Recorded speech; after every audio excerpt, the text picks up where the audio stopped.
Alors non, les antibiotiques, ça ne soigne pas toutes les maladies. Les antibiotiques, ça ne peut soigner que les maladies qui sont causées par des germes, donc notamment par des bactéries. Et les antibiotiques, ça ne soigne certainement pas tout ce qui est pathologie, donc maladie virale, et ça soigne encore moins tout ce qui est maladie parasitaire ou les maladies qui sont causées par des champignons. Donc un antibiotique ne peut être utilisé que pour traiter une maladie qui est causée par une germe, une bactérie.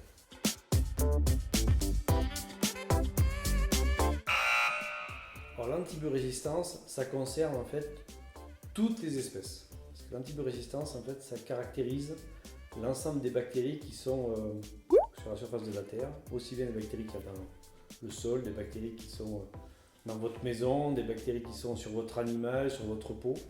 L'antibiorésistance, en fait, ça caractérise toutes les populations de bactéries, donc toutes les populations de germes.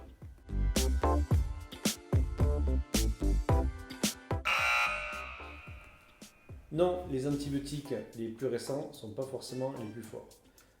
Pour exemple, la gourme, maladie que tout le monde connaît, il n'y a pas besoin d'utiliser un antibiotique de dernière génération pour traiter le cheval. La pénicilline, qui est quand même le plus vieux des antibiotiques, est encore très efficace pour traiter la gourme.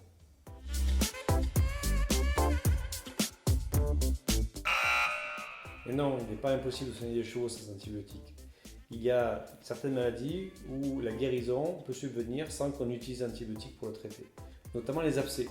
Les abcès de pied, les abcès pour la gourme, il n'y a pas besoin de mettre d'antibiotiques en première intention pour traiter ce type de pathologie.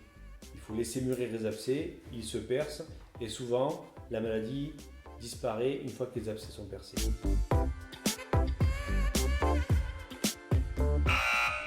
Alors la lutte contre l'antibiorésistance, ce n'est pas ne plus utiliser d'antibiotiques, c'est les utiliser de manière raisonnée et à bon escient.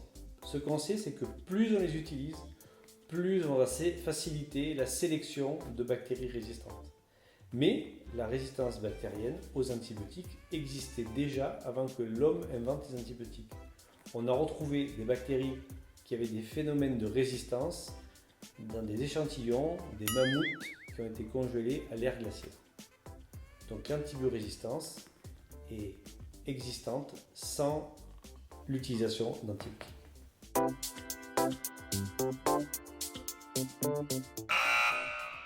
Alors, l'arrêt d'un traitement antibiotique ne peut être déterminé que par le vétérinaire qui prescrit le traitement. Pour une bonne et simple raison, c'est que si votre animal va mieux, c'est que certainement l'antibiotique qui a été administré a été efficace, mais ça ne veut pas forcément dire que l'ensemble des bactéries qui ont causé la maladie ont été tuées en totalité par l'antibiotique utilisé. Il faut prendre contact avec votre vétérinaire qui réalisera un examen de contrôle et il déterminera s'il doit arrêter le traitement ou le poursuivre.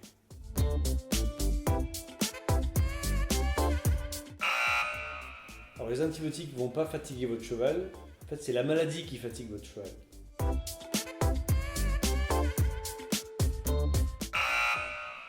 Alors la fièvre n'est pas caractéristique d'une infection due à un germe ou due à une bactérie.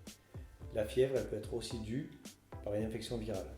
Donc si votre animal a de la fièvre, les antibiotiques, c'est pas automatique.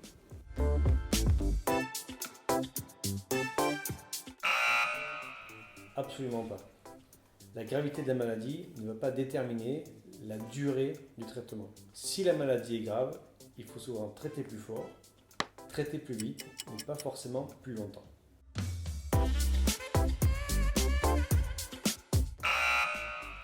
Alors, il n'y a pas d'antibiotique fort ou faible. Il y a une maladie qui est causée par une bactérie et cette bactérie est sensible à un antibiotique.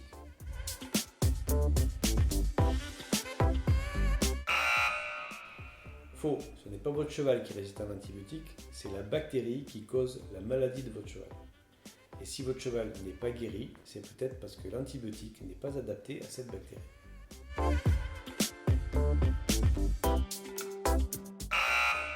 Le fait de traiter votre cheval par d'une nébulisation d'antibiotiques, vous prenez le risque de rentrer en contact avec cet antibiotique et de développer chez vous des bactéries résistantes, ce qui est un risque pour votre santé.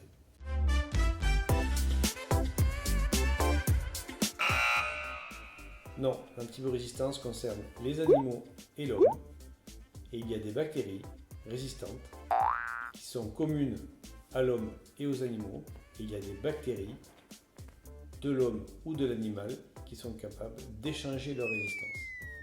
Donc l'antibiorésistance est une cause commune, c'est la notion d'une seule santé.